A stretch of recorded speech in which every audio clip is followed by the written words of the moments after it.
Alhamdulillahirabbil alamin wa bihi nasta'inu wa la ilaha illa Assalatu wassalamu ala asyrafil anbiya'i wal mursalin sayyidina wa maulana Muhammadin wa ala alihi wa ashabihi ajmain. Amma ba'du. Bapak Ketua KDKS Kecamatan Bandengan yang saya hormati, Indonesia tanah airku, tanah tumpah darahku. Di sanalah aku berdiri, jadi pandu ibuku. Indonesia kebangsaanku, bangsa dan tanah airku. Marilah kita berseru, Indonesia bersatu. Assalamualaikum warahmatullahi wabarakatuh. Bismillahirrahmanirrahim. Alhamdulillahirabbil alamin. Assalatu wassalamu ala asyrafil anbiya'i wal mursalin sayyidina wa maulana Muhammadin wa ala alihi washabihi ajmain. Amma ba'du. Hamdan syakirin hamdan hamidin hamdan katsiran wa mazidan ya rabbana lakal hamdu kama yanbaghi li jalali wajhika. Allahumma shalli ala sayyidina Muhammadin shalatan tunjina biha min jami'i awal wal afat wa taqabbal biha jami'al hajat wa tudahhiruna biha min jami'i sayyi'at wa tarfa'una. acara selanjutnya yaitu penutup. Marilah acara pembukaan pengibasan guru negara angkatan 9 ini kita tutup dengan bacaan hamdalah. Semoga acara pengibasan nanti berjalan lancar. Sekian dari saya, apabila ada kurang lebihnya mohon maaf. Akhir kata, wassalamualaikum warahmatullahi wabarakatuh.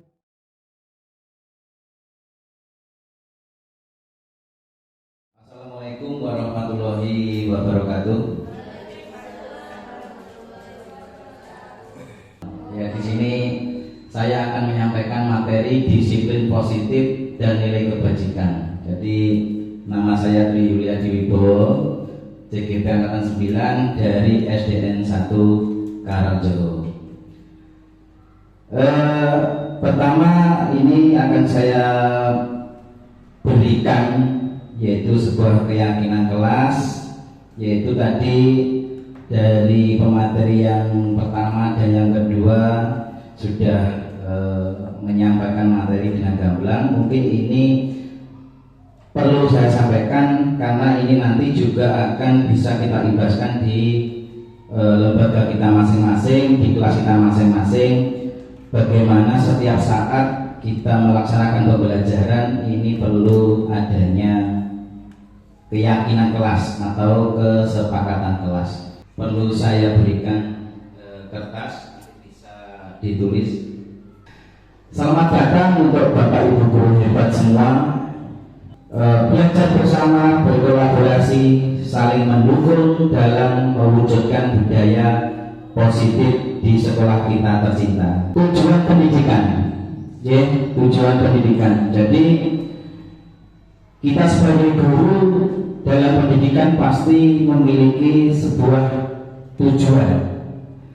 Tujuan pendidikan di sini menurut KHD atau Ki Hajar Dewantara yaitu tujuan pendidikan adalah menuntun segala kodrat yang ada pada anak agar mereka dapat mencapai keselamatan dan kebahagiaan yang setinggi-tingginya baik sebagai manusia dan sebagai anggota masyarakat.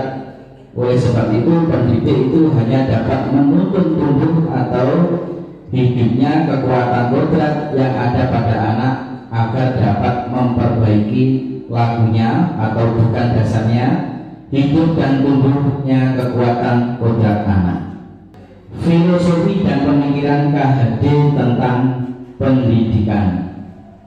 Filosofinya adalah ing ngarsa sun tulodo ing madya mangunkarsa guguri handayani. Pemikiran dari KHD di sini diterjemahkan yaitu pendidik seperti seorang petani atau tukang kebun. Ibaratkan petani pengen nandur padi itu ada prosesnya. Jadi ada dinamikanya, prosesnya dari membajak sawah, menyiapkan lahan, menyiapkan padinya yang akan mau disemet, benihnya. Pendidikan harus mengikuti perkembangan anak sesuai dengan kodratnya. Tadi sudah saya sampaikan, ada kodrat alam dan kodrat zaman. Jadi kodrat alam dan kodrat zaman itu tadi perbedaannya. Jadi anak itu sudah memiliki, kalau bahasanya nek desa gawan lahir atau kodrat alam. Nah, gawan lahir itu kira-kira Bapak Ibu, kira-kira bisa dibenahi atau tidak? Atau bisa dirubah atau tidak? Bapak Ibu, bisa nggih? Bisa. Karena Pak kodrat alam anak itu tadi, yaitu tadi yang saya sampaikan, yaitu seperti kertas ada tulisan masih buram, jadi perlu penebalan. Lah, sing nebali iki kudu sing pas, ojo ngawur. Jadi kita sebagai pendidik ya tidak boleh tidak boleh berjalan di luar koridor, harus sesuai alur koridor sebagai pendidik. Karena itu tadi kita sebagai guru punya tujuan. Tujuannya apa? Yaitu anak didik harus berhasil. Untuk kodrat zaman yaitu tadi dinamika di lapangan dari tahun demi tahun, dinamika di lapangan pembelajaran itu silih berganti dengan era teknologi. Apalagi kita sebagai pendidik juga harus mengikuti kodrat zaman biar tidak ketinggalan. Contohnya media sosial, IT. Seperti halnya mengikuti guru penggerak yang ada di program SIMPKB. Karena di SIMPKB itu sangat banyak programnya Bapak Ibu, bisa mengikuti apa saja itu. Nah, ini adalah tuntutan dari kodrat zaman kita sebagai pendidik. Sebagai anak didik juga kita harus mengawal, membimbing, ngomong, bahasa Jawa ngomong, ngarahne anak ini nyekel HP. Ning jero kamar iki sinau nyekel HP padahal game. Lah, kita kan nggak tahu. Nah, itu perlu kita adanya ngomong tadi, jadi bimbingan. Nah, lanjut yang keempat, pendidikan yang berpihak kepada murid.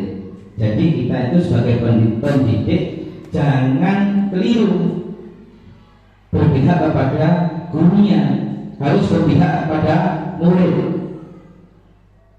Tapi seiring kodrat zaman tadi ini, kalau saya pribadi yang mungkin Bapak Ibu bisa untuk sharing juga, mumpung ini kita ketemu. Kira-kira saat ini Bapak Ibu guru itu berpihak pada murid atau berpihak kepada Bapak Ibu guru? Kalau saya berpihak pada ibu guru. Karena apa? Tuntutan pendidik Pak guru sekarang banyak administrasinya. Terus akhirnya waktu untuk murid berkurang. Waktu untuk di kelas akhirnya ada tugas mengerjakan ini, akhirnya kembali ke kantor. Realitanya seperti itu, gitu. Nah, itu yang saya rasakan. Saya itu. Jadi terus sekarang banyak adanya webinar dan segala macam. Tapi sebenarnya tujuan pemerintah itu sangat baik, yaitu untuk pendidik ini untuk mengikuti kodrat zaman tadi. Jadi biar bahasanya mulai IT, biar tidak ketinggalan pendidikan era yang modern. Sebenarnya tujuannya baik dan hasilnya nanti juga bisa diimbaskan ke anak didik. Sebenarnya adalah pendidikan itu juga berpihak pada murid. Cuma kita mungkin hanya bisa untuk berlatih membagi waktu saja, seperti itu. Next. Lanjut di sini filosofi dan pemikiran KHD tentang pendidikan. Di sini ada penjelasan dari Dr. William Glasser, Bapak Ibu, yaitu dalam kontrol teori yang kemudian berkembang dan dinamakan choice teori, meluruskan beberapa miskonsepsi tentang makna kontrol. Ilusi guru mengontrol murid. Pada dasarnya kita tidak dapat memaksa murid untuk berbuat sesuatu jika murid tersebut memiliki untuk tidak melakukannya. Ilusi bahwa semua penguatan positif efektif dan bermanfaat. Di sini penguatan positif atau bujukan adalah bentuk-bentuk kontrol segala usaha untuk mempengaruhi murid agar mengulangi sesuatu perilaku tertentu adalah suatu usaha untuk mengontrol murid tersebut. Yang terakhir, ilusi bahwa kritik dan membuat orang merasa bersalah dapat menguatkan karakter, yaitu menggunakan kritik dan rasa bersalah untuk mengontrol murid menuju pada identitas gagal.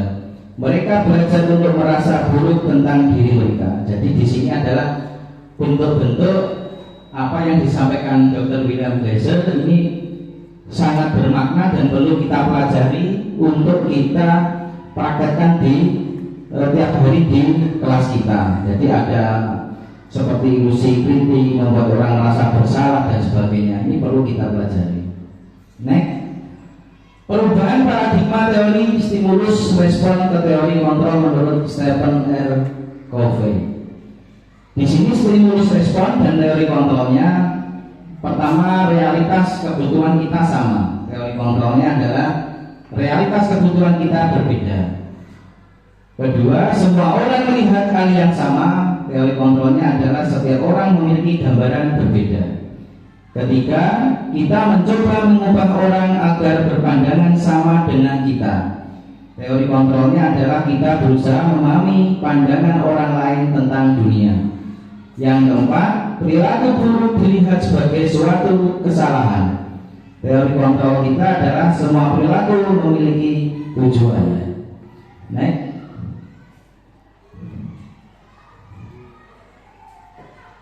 Selanjutnya, lanjutan yang tadi mengenai stimulus respon dan teori kontrol. Di sini orang lain bisa mengontrol, ya, orang lain bisa mengontrol saya. Tapi teori kontrol hanya Anda yang bisa mengontrol diri Anda. Coba ini kita praktekkan. Jadi kita punya perasaan dan hati. Kira-kira kita punya kontrol atau tidak, atau orang lain yang mengontrol diri kita. Jadi kita seperti belajar hipnotis. Hipnotis sebetulnya ya seperti ini. Coba ini saya pakai dua-dua. Dua orang. Yang satu memegang tangan, yang satu melepaskan. Jadi berpasangan. Coba. Bulur berpasangan, Mbak Tina berpasangan, Bu Berni berpasangan, Bu Nian Arif Buana. Ya kamu tak kenal tak sayang. Ini ya silaturahmi manfaatnya seperti ini. Jadi coba yang satu megang erat, terserah mau megang erat atau tidak, itu yang kontrol diri Anda. Yang satu melepas. Kalau pengen melepas ya sesuai kontrol Anda, tak lepas. Iso, tapi yang punya tangan kira-kira belum lepasnya orang. Coba Anda rasakan. Nah ini mah mesra-mesraan. Gimana Bapak? Yang megang kepala tangan gimana? Bisa terlepas tidak? Lek, niku mboten anu Bu, niku kaya pacaran. Ngeten, ya, ngeten. Iya. Iya. Tapi kalau yang lepas saja mungkin bisa. Nah, makanya itu tadi yang membuat kontrol kan kita. Jadi lepas atau tidak itu kan tergantung diri kita. Ya. Nanti kalau tak ibaratkan apa nanti waktunya kurang lewat real. Ya. Jadi yang mengontrol kan Anda sendiri. Jadi misalkan kita itu memiliki suatu hubungan erat, kekuatan lahir batin. Terus ada orang lain pengen merusak atau pengen menghancurkan atau melepaskan. Tapi kalau hati kita kontrolnya kuat, tidak mungkin akan terlepas. Tapi kalau orang yang lain kontrolnya juga kuat, pengen mau lepas, bisa juga. Tapi yang punya pegangan itu tidak kuat, juga akan terlepas. Jadi tergantung semua itu kembali kepada diri kita sendiri. Nah ini bermanfaat kepada anak didik kita, yaitu tugasnya kita adalah mendidik anak. Bagaimana kita mengontrol kepada anak didik, bagaimana bisa berhasil, itu tergantung kita, bukan tergantung pada murid. Kalau pendidikan betul berpihak kepada murid, tapi yang memiliki kontrol untuk bisa mencapai hasil yang bagus adalah diri kita sendiri. Jadi kita bagaimana mengontrol anak didik di kelas kita yang beraneka karakter, ada yang pinter, enes sing ora pinter, enes sing belas ora pinter, enes sing gak pinter tapi pinter gambar, pinter nyanyi. Nah, di kelas itu kan karakternya berbeda-beda. Nah, itu baru kita sebagai guru bagaimana mengontrol anak didik kita yang memiliki karakter yang berbeda-beda. Kita kontrol, kita pilah-pilah, ya. Atau tadi yang disampaikan Bu Anita dalam restitusi menilai sebuah penghargaan, nanti yang dapat nilai ini saja. Nah, itu juga kontrol yang tidak baik, dampaknya. Tapi pada saat itu sangat bagus. Lanjut next. Pengertian disiplin menurut Ki Hajar Dewantara. Disiplin berarti bahwa orang harus mempertanggungjawabkan dirinya serta tertibnya laku diri dari segala hak dan kewajibannya. Sebagai pendidik, kita bertujuan adalah menciptakan anak-anak yang memiliki disiplin. Jadi disiplin diri sehingga mereka bisa berperilaku dengan mengacu pada nilai-nilai kebajikan universal dan memiliki motivasi intrinsik bukan entristik. Okay. Lanjut. Disiplin positif adalah sebuah model disiplin yang difokuskan pada perilaku positif murid agar menjadi pribadi yang penuh hormat dan bertanggung jawab. Ini menurut Nelson, Lord, and Glenn tahun 2000. Disiplin positif mengajarkan keterampilan sosial dan emosional dan keterampilan kehidupan yang penting dengan cara penuh hormat dan membesarkan hati tidak hanya bagi murid tetapi juga bagi orang dewasa. Jadi disiplin positif ini berlaku kepada murid dan berlaku kepada kita sebagai pendidik. Next.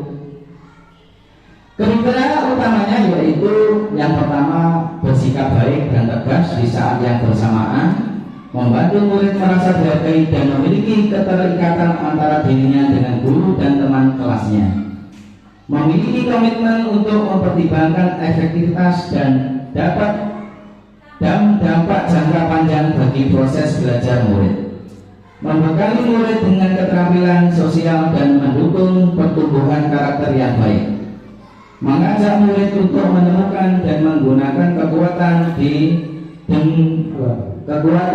diri mereka dengan cara yang membangun. Jadi dalam arti membangun yang positif. Next, Bu.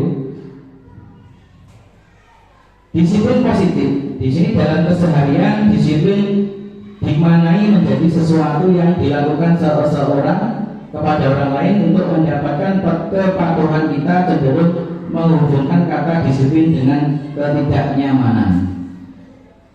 Sebagai pendidik, tujuan kita adalah membantu murid untuk memiliki disiplin diri sehingga mereka bisa berperilaku dengan mengacu pada nilai-nilai kebajikan universal dan memiliki motivasi intrinsik bukan entristik. Disiplin positif merupakan salah satu cara penerapan disiplin yang bertujuan untuk menumbuhkan kesadaran serta memberdayakan anak untuk melakukan tanpa sodokan ancaman maupun hukuman. Jadi ini yang harus kita pahami di lingkungan lembaga kita. Next, Bu. Nilai-nilai kebajikan berdasarkan profil pelajar Indonesia atau profil pelajar Pancasila. Di sini ada 6 ya. Yang pertama, beriman bertakwa kepada Tuhan Yang Maha Esa dan berakhlak mulia. Yang kedua yaitu mandiri. Ketiga, bernalar kritis. 4, berkebinekaan global. 5, bergotong royong. Dan yang terakhir adalah kreatif.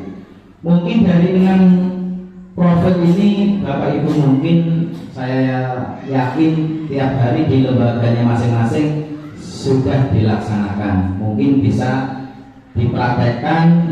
P5 itu biasa di hari Sabtu guys, dengan kegiatan. Karena P5 itu dilaksanakan itu adalah di luar jam akademik ya, di luar jadwal pendidikan kita. Jadi berdiri sendiri. Nah, ya tujuannya ini tadi untuk beriman, bertakwa, mandiri, benar kritis, berkebinekaan, bergotong royong dan kreatif. Jadi tujuannya anak didik kita itu agar siap nanti siap untuk terjun di masyarakat. Karena Pak di P5 itu ada kegiatan, mungkin ada bahasa, keagamaan, belajar untuk tentang ekonomi, mungkin kreatif, membuat produk-produk dan sebagainya. Sangat banyak P5 itu. Nah ini monggo Bapak Ibu bisa dikembangkan untuk nilai-nilai kebajikannya. Next Bu, sudah selesai? Terima kasih. Kelihatan foto saya ini terakhir anak-anak bergembira. Kenapa? Sudah selesai materi yang disampaikan. Cukup sekian dari saya. Terima kasih. Wassalamualaikum warahmatullahi wabarakatuh.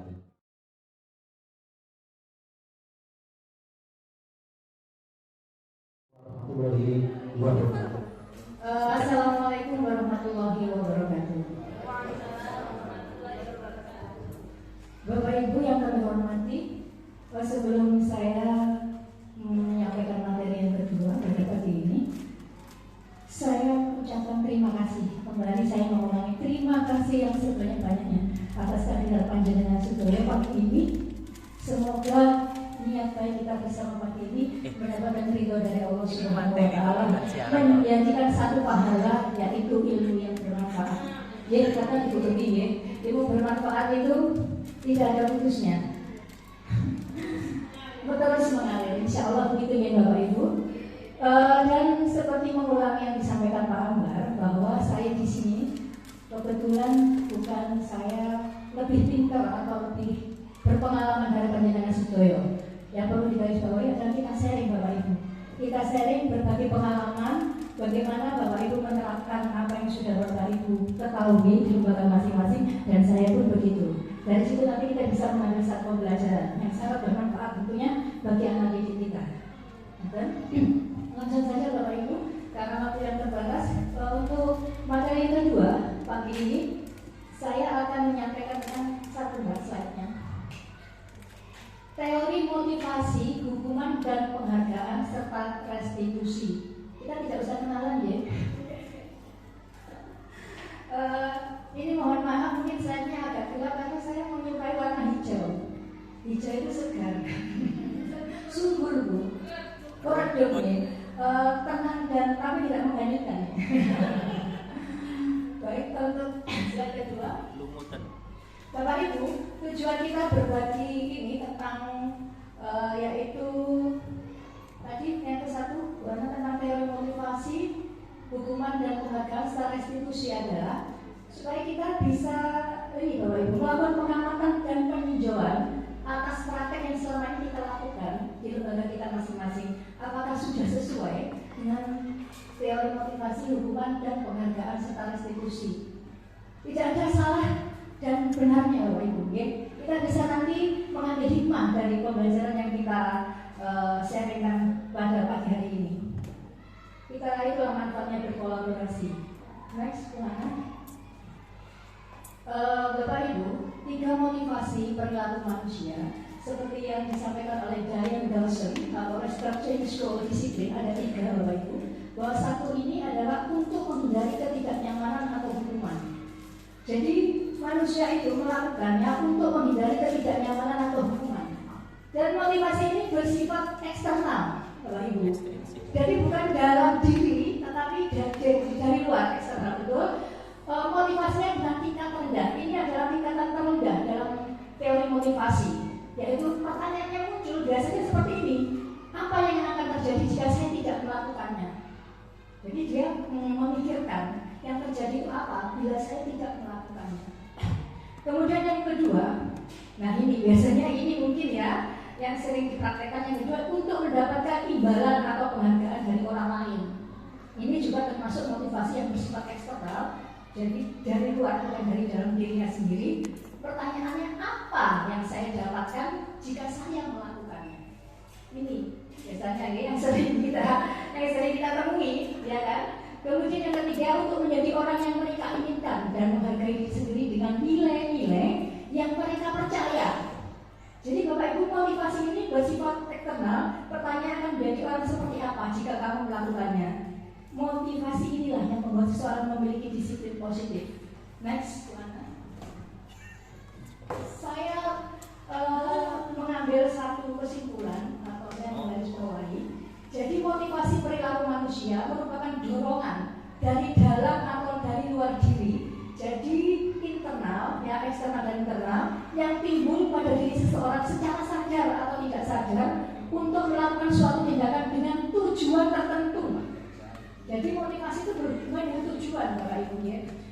Kalau tadi menghindari ketidaknyamanan dan hukuman, murid melakukan disiplin karena dia takut, ya takut dihukum, dan ini merupakan motivasi ekstrinsik. Tadi salah ya, berarti intrinsik yang ketiga ya. Kemudian mendapatkan imbalan atau penghargaan dari orang lain. Nah, ini murid melakukan disiplin karena ia ingin mendapatkan imbalan. Jadi, kalau kamu melakukan ini, nanti saya kasih ini, gitu. Yang ketiga, menghargai nilai-nilai kebajikan diri sendiri. Nah, ini murid melakukan disiplin karena sadar akan nilai kebajikan diri, dan ini merupakan motivasi dari dalam dirinya sendiri, termasuk motivasi intrinsik. Bapak Ibu, sebelum saya melanjutkan ke slide ketiga, saya akan memberikan pertanyaan buat Bapak Ibu. Ya, ini juga buat kita bahas bersama pagi ini, mungkin bermanfaat Bapak Ibu. Setujukah? Ini jawabannya cuma dua aja. Setuju atau tidak setuju? Kalau misalnya ada seorang guru yang memberikan hukuman, Bapak Ibu nih, saya garis bawahi, ini adalah hukuman. Dia seorang murid melanggar satu peraturan, dia datang terlambat.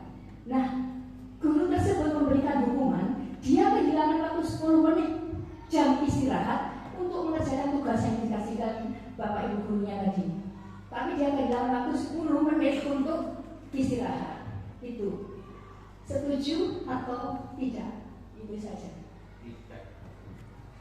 Monggo, bisa siapa dulu? Jadi guru tersebut memberikan hukuman. Karena kamu terlambat, saya kasih tugas. Jadi kamu kehilangan waktu 10 menit. Kalau yang lainnya mungkin dia bisa istirahat 15 menit, dia hanya 5 menit. Monggo. Saya sangat setuju. Monggo, Bu Elvina. Baik, saya sangat setuju atas tindakan guru tadi.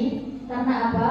Hasil akhirnya yang diharapkan di sini yaitu agar siswa tersebut bertanggung jawab dengan apa yang sudah dilakukan. Seperti itu. Ya, terima kasih. Mungkin ada lagi Bapak Ibu?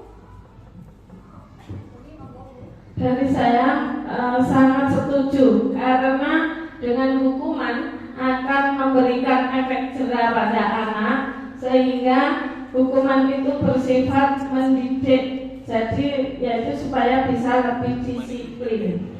Saya setuju untuk diadakan hukuman. Hukuman ya, Bu? Ya. Ada lagi? Ada, Bu. Oh, ada. Oke, monggo. Kalau saya tidak setuju, cukup menanyai alasannya kenapa dia melakukan dan bisa terlambat tadi. Ya. Ada lagi mungkin tadi? Sudah? Sudah. Baik, kita kasih pos dulu buat 3 pertanyaan pagi ini. Terima kasih. Kelihatannya bersemangat.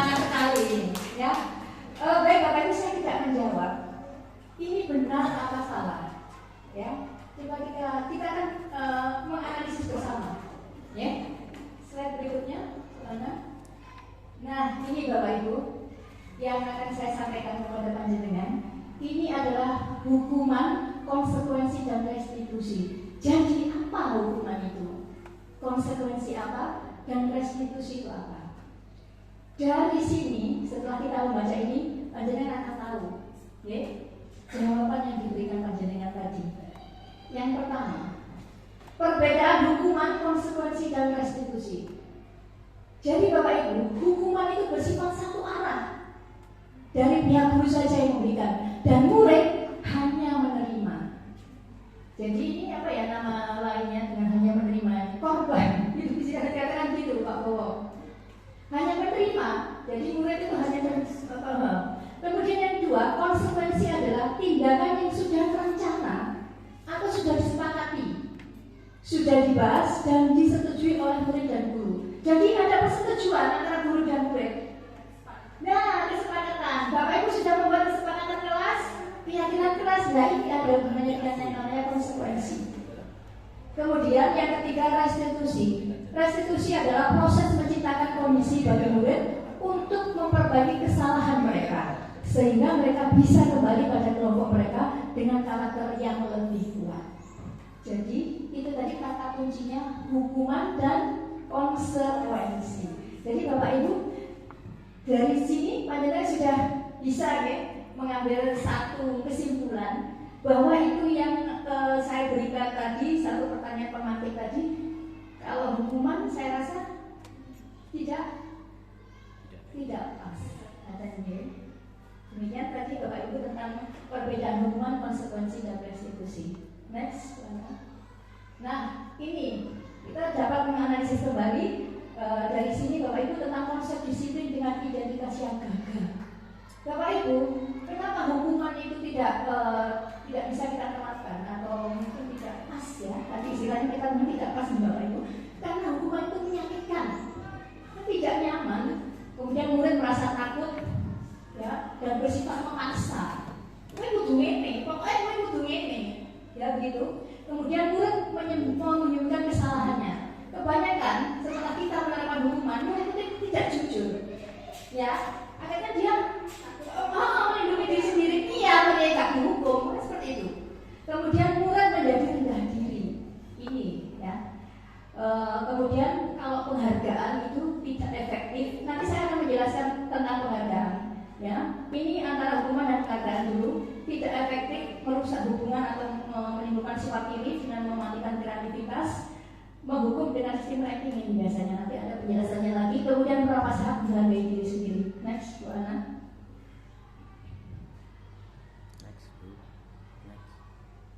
Ibu, saya kira tidur. Jadi ada seorang penulis buku yang terkenal dengan Alfie Kohn. Ini seperti siapa nih kira-kira kalau dibandingkan satu? Jadi beliau mengatakan saat kita berulang kali, ini kita materinya sudah menginjak penghargaan ya Bapak Ibu. Berulang kali menjanjikan hadiah kepada anak-anak agar berperilaku bertanggung jawab, atau kepada seorang murid agar mempelajari sesuatu yang baru, atau bisa juga kepada seorang karyawan agar melakukan pekerjaan yang berkualitas. Nah, Bapak Ibu, berarti kita sedang berasumsi, ya, berasumsi atau mengharapkan ini ya. Bayangan itu oleh aku ini kok hasilnya kan ini, itu namanya asumsi ya. Mereka tidak dapat melakukannya atau mereka tidak memilih untuk melakukannya. Ya. Jadi Bapak Ibu, baik penghargaan maupun hukuman adalah cara-cara mengontrol perilaku seseorang yang menghancurkan potensi untuk pembelajaran yang sesungguhnya. Kita bisa introspeksi selama ini kita memberikan penghargaan apa kepada murid kita. Mungkin kalau selama ini di SD atau lembaga kita dengan pemberian itu tadi masih ada rankingan atau kita sertifikat dan lain-lain. Atau biasanya kita sering memberikan pujian kepada anak, ya yang lainnya itu mungkin kita tidak tahu nih bagaimana dampaknya dan lain-lain. Nah, itu ada pengaruh jangka pendek dan jangka panjangnya. Penghargaan efektif jika kita menginginkan seseorang melakukan sesuatu yang kita inginkan dalam jangka waktu pendek. Ternyata efektifnya itu waktunya pendek, Bapak.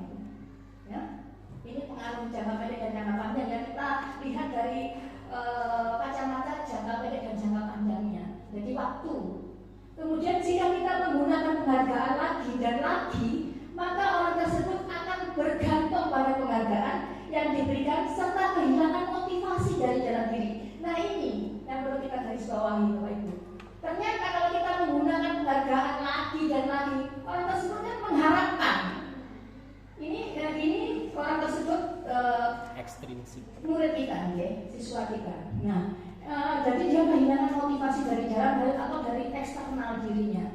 Kemudian jika kita mendapatkan penghargaan untuk melakukan sesuatu yang baik, maka selain kita senantiasa berharap mendapatkan penghargaan tersebut lagi, kita pun menjadi tidak menyadari tindakan yang kita lakukan.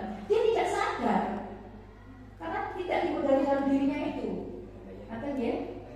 Next.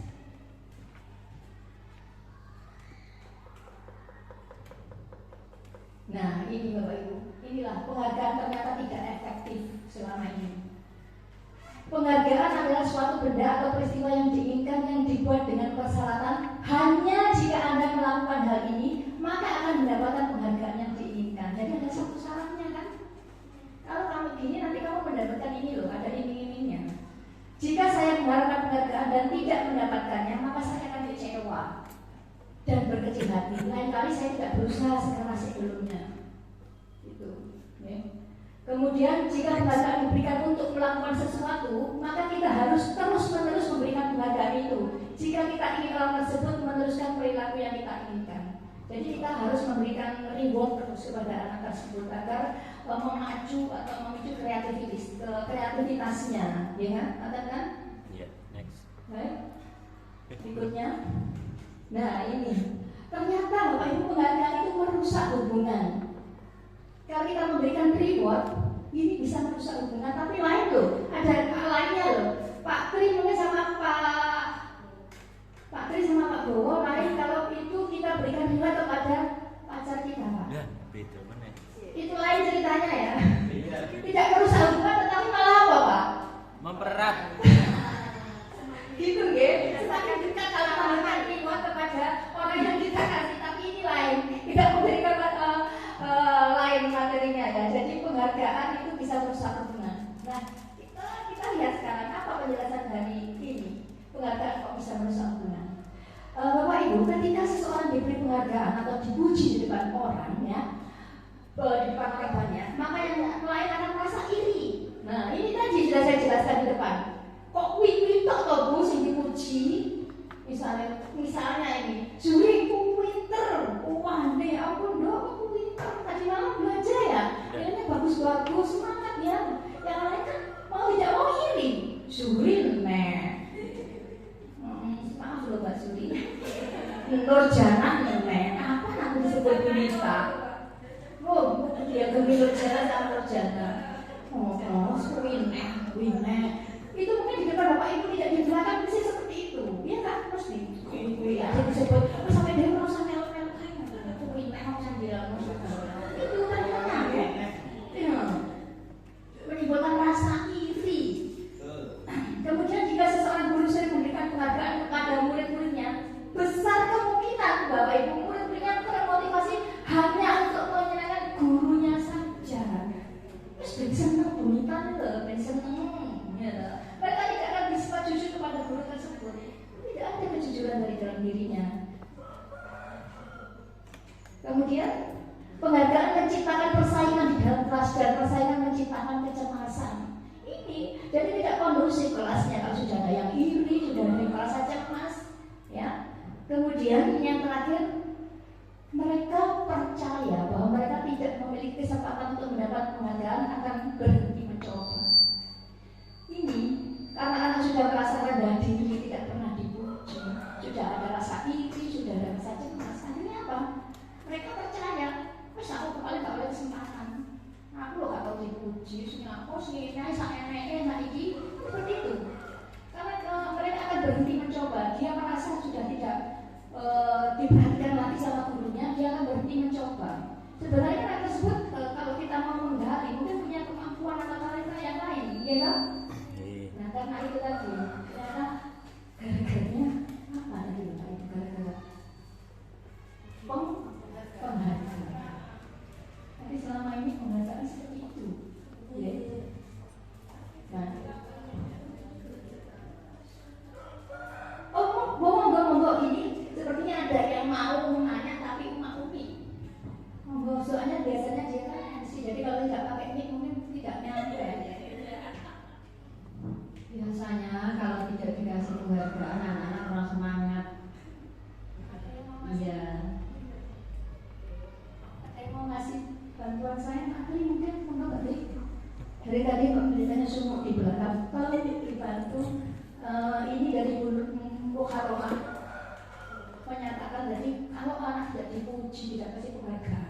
ono motivasinya.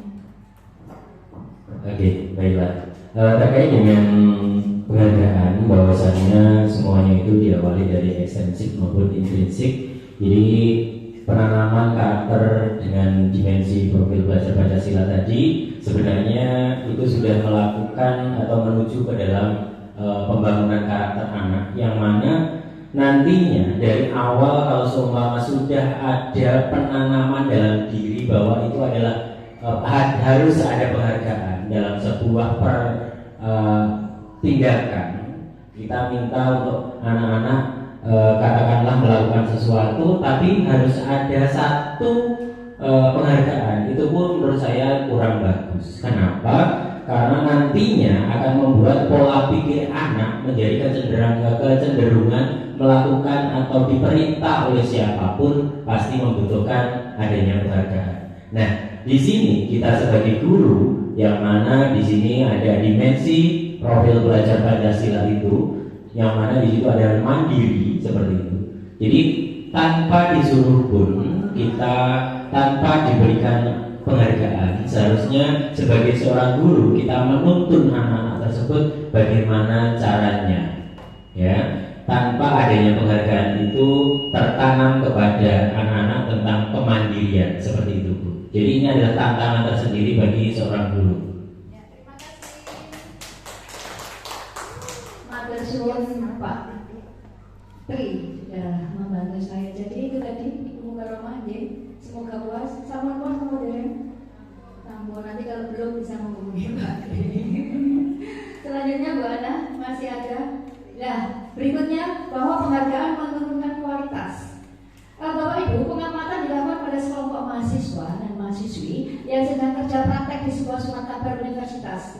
Saat itu mereka sedang belajar menuliskan sebuah artikel tentang sebuah judul berita utama. Seiring waktu, mahasiswa-mahasiswi tersebut semakin mampu bekerja dengan cepat karena dikasih penghargaan. Kemudian ada beberapa mahasiswa-mahasiswi yang dibayar untuk setiap judul berita utama yang mampu mereka hasilkan.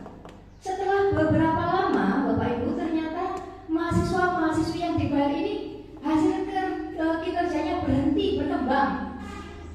Mereka yang tidak menerima bayaran terus berupaya mengasah diri menjadi lebih baik. Yang dikasih penghargaan tidak berkembang malahan, karena dia menginginkan bahwa terus dapat bonus, dapat ini dan lain-lain. Tetapi yang tidak, mereka justru berkembang karena dia berusaha untuk mengasah dirinya. Demikian ya. Kemudian berikutnya.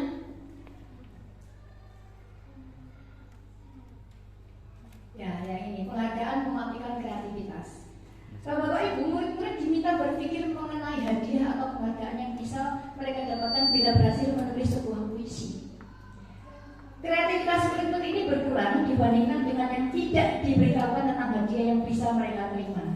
Nah, dari ini penelitian ini menunjukkan bahwa pekerjaan seni atau sebuah penulisan cerita menjadi kurang kreatif bila dijadikan sebuah hadiah atau penghargaan. Ini garis bawah tentang seni ya. Ternyata seni juga kalau dikasih penghargaan tidak berkembang, karena seni ini juga lahir dari dalam diri. Intrinsik. Itu harus punya talenta dari dalam dirinya. Itu sudah harus diasah sejak kecil. Nah, itu bisa timbul motivasi intrinsik dari dalam dirinya. Kalau sudah dikasih penghargaannya, dia bisa terus berkembang. Ini contohnya adalah penelitian tentang puisi. Jadi seni, ya, Bapak Ibu. Baik. Mungkin itu yang bisa. Sudah ada lagi? Masih ada satu. Tinggalan satu. Nah, penghargaan menghukum.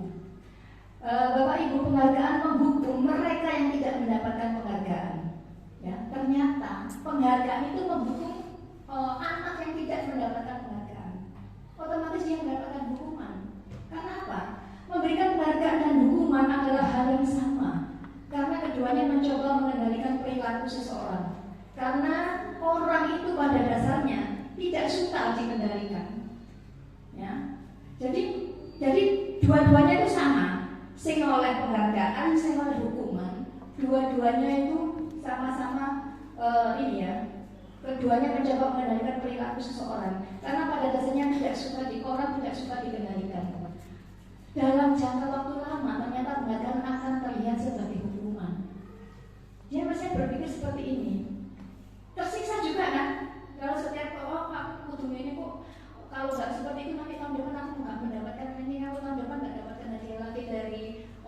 kecewa misalnya, aku nggak mendapat lagi ujian dari teman-temanku, ini juga ternyata sebuah hukuman, Bapak Ibu. Membebani, ya, membebani. Jika suatu penghargaan diharapkan, namun Anda tidak mendapatkannya, Anda akan merasa dihukum. Nah inilah, ya. Jadi kita bisa meresapi bahwa itu dari materi yang kita sampaikan pada pagi hari ini. Sekali lagi, kita bisa menganalisis kembali, meninjau kembali apa yang selama ini telah kita lakukan, pembelajaran kita lakukan di sekolah ataupun di kelas kita.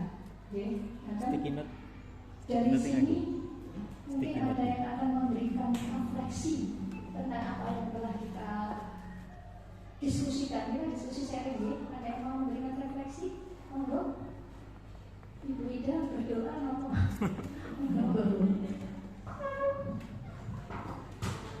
Ya, assalamualaikum warahmatullahi wabarakatuh. Baiklah, di sini saya akan menyampaikan refleksi setelah mendengarkan penjelasan dari Bunita, bahwasanya pemberian hukuman dan penghargaan itu memang sudah menjadi hal yang biasa, yang mungkin sudah sering saya terapkan di sekolah saya, di kelas saya juga. Nah, setelah mendengarkan penjelasan tentang teori hukuman dan penghargaan, akhirnya saya menyadari bahwa hal tersebut itu justru menjadi penghambat dalam proses pembelajaran dan perkembangan anak didik dalam pembentukan budaya disiplin sekolah. Begitu. Sekian, terima kasih. Assalamualaikum warahmatullahi wabarakatuh. Ada lagi satu lagi mungkin saya perlu satu lagi yang berikan refleksi, panjenengan monggo. Malu-malu. Bukan malu tapi senyum yang dipaksakan. Karena setelah tahu bahwa hukuman tadi kok ternyata efeknya seperti itu. Padahal setiap hari kita melakukannya di sekolah. Bukan hukuman tapi ngeden-ngedeni atau penghargaan. Semua sekolah pasti melaksanakan seperti itu penghargaannya. Selama ini juga saya berpikir bahwa hukuman dapat mengontrol perilaku siswa agar selalu berada dalam nilai-nilai kebajikan yang disepakati bersama. Dan sebaliknya saya berpikir bahwa pemberian penghargaan akan semakin memotivasi siswa. Ternyata tidak. Kedua pemikiran saya salah dan bertentangan dengan materi pada pagi ini, di mana disiplin seharusnya justru muncul pada dirinya sendiri dan kita tanamkan sejak awal. Terima kasih. Matur suwun Ibu Mukaromah dan Ibu Ida, luar biasa sekali refleksinya pagi ini. Semoga semakin memotivasi kita nih Bapak Ibu. Tidak ada yang benar, tidak ada yang salah. Kita refleksi dari dalam diri kita masing-masing. Karena seperti yang sudah saya sampaikan di awal, tidak ada yang lebih pandai, lebih pintar di sini. Kita hanya berbagi, kita sharing. Ya. Semoga Bapak Ibu dengan kita berbagi pagi ini, hari ini, sharing kita hari ini, kita mendapatkan satu pengalaman yang benar-benar luar biasa yang nanti kita dapat terapkan, implementasikan di kelas kita masing-masing, agar supaya kita itu sebagai pendidik benar-benar dapat melakukan proses pembelajaran yang benar-benar berpihak pada murid. Ngaten, mohon maaf atas segala kesalahan. Terima kasih. Assalamualaikum warahmatullahi wabarakatuh.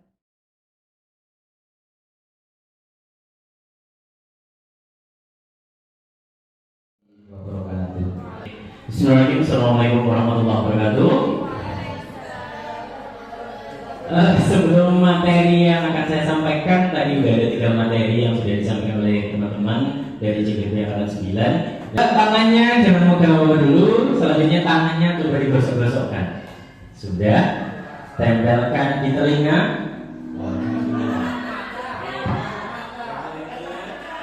Coba digosok-gosok lagi, tempelkan di hidung. Selanjutnya tempelkan lagi, gosok-gosok lagi, tempelkan di dagu. Dagunya pindah ke situ berarti. Oke, berarti nggak konsentrasi ternyata ya. Semuanya masih sehat ya? Alhamdulillah. Oke, selanjutnya Bu, next monggo untuk materi saya. Oke, bismillahirrahmanirrahim. Ini adalah materi saya. Sebenarnya ini adalah materinya semuanya bersamaan, yaitu aksi nyata untuk modul 1.4 tentang menyebarkan pemahaman dan pengalaman penerapan dalam budaya positif. Khusus materi saya adalah keyakinan kelas, yang mana nanti materi ini nanti berhubungan dengan materi-materi sebelumnya, seperti itu. Next Bu. Nah, ini adalah perkenalan dari diri saya sendiri. Ini ada murid-murid saya, dan ini juga ada anaknya Bu Nurul kalau nggak salah. Uya ini nggak salah ya, masih ada di situ. Nah, ini adalah perkenalan saya. Saya dari nama saya Triyono. Saya di instansi atau unit kerjanya saya di SDN 2 Tanjung Gunung. Next Bu. Oke, selanjutnya untuk materi saya, yaitu keyakinan kelas ini memiliki latar belakang. Yang pertama adalah menumbuhkan karakter murid yang kuat melalui budaya positif di sekolah, yaitu merupakan hal yang sangat penting untuk diwujudkan melalui keyakinan kelas. Dari keyakinan kelas inilah diharapkan menjadi budaya yang positif, ya, budaya positif yang tertanam secara kuat dalam kehidupan sehari-hari, sehingga proses pembelajaran dapat berjalan dengan tertib dan lancar. Guru tidak hanya memberikan pengetahuan yang bersifat sesaat, akan tetapi di sini juga memberikan pengetahuan yang dapat diterapkan sepanjang hayat oleh murid, sehingga murid dapat menjadi pribadi yang sukses dan berakhlak mulia di masa yang akan datang. Dengan adanya keyakinan kelas ini, diharapkan budaya positif dapat terus lestari di lingkungan sekolah kita. Nah, ini tujuannya. Yang pertama adalah menanamkan budaya positif yang akan menjadi dasar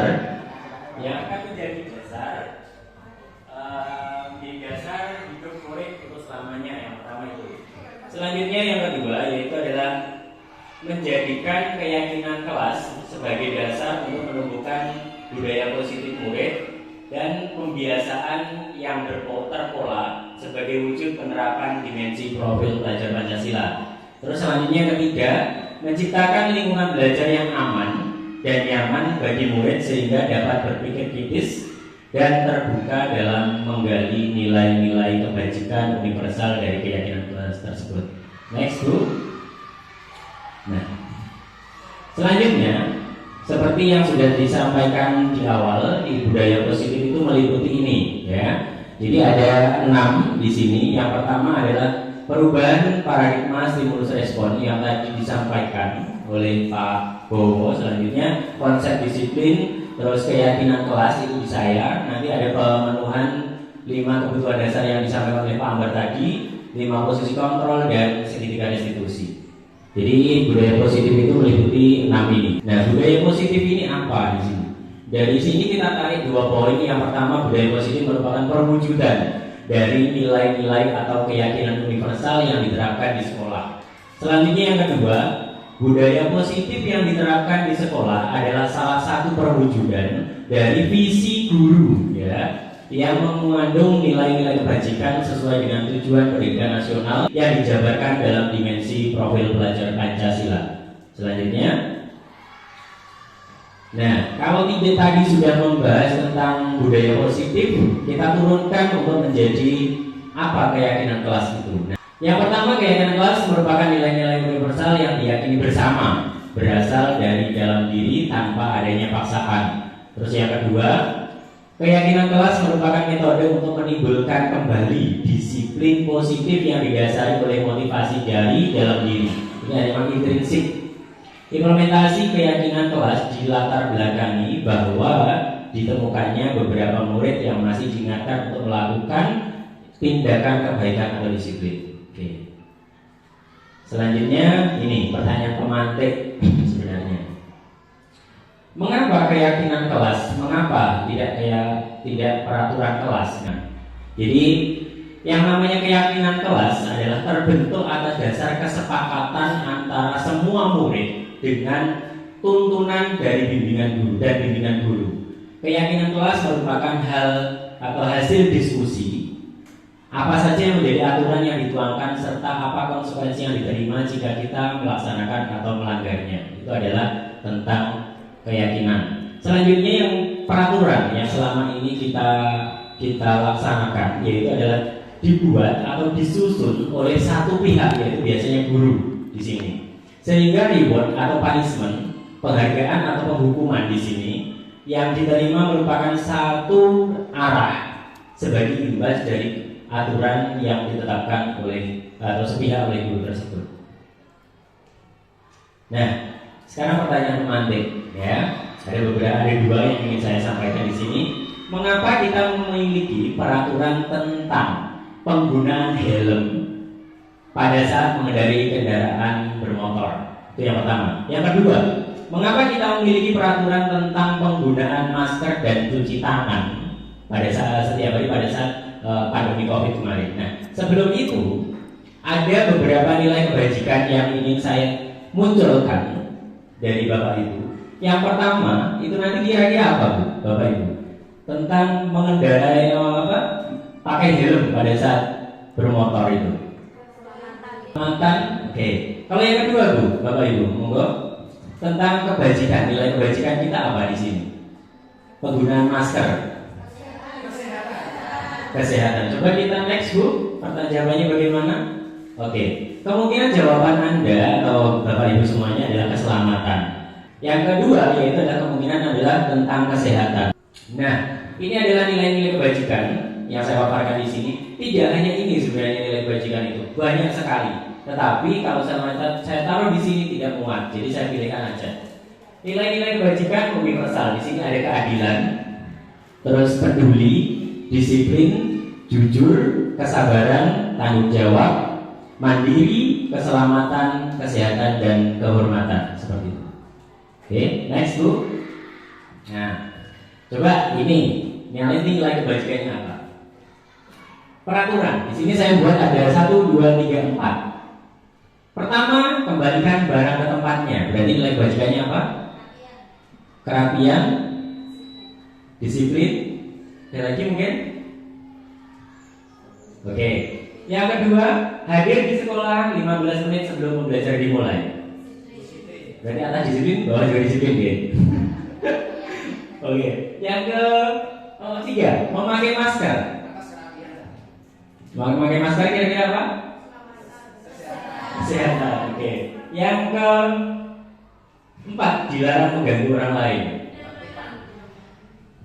Dilarang mengganggu orang lain. Kenyamanan ini tentang kebajikan, nilai kebajikan.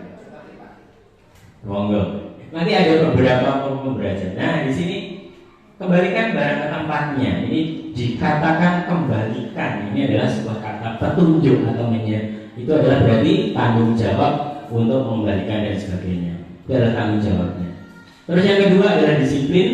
Yang ketiga adalah kesehatan. Dan yang keempat adalah menghormati atau peduli dengan teman-temannya. Saya gampang aja. Nah, ini langkah utama dalam menetapkan keyakinan kelas. Yang pertama yaitu adalah berdiskusi memunculkan peraturan yang perlu ditaati warga. Selanjutnya yang kedua adalah caranya mengubah peraturan menjadi kalimat yang lebih positif. Contoh, dilarang datang terlambat.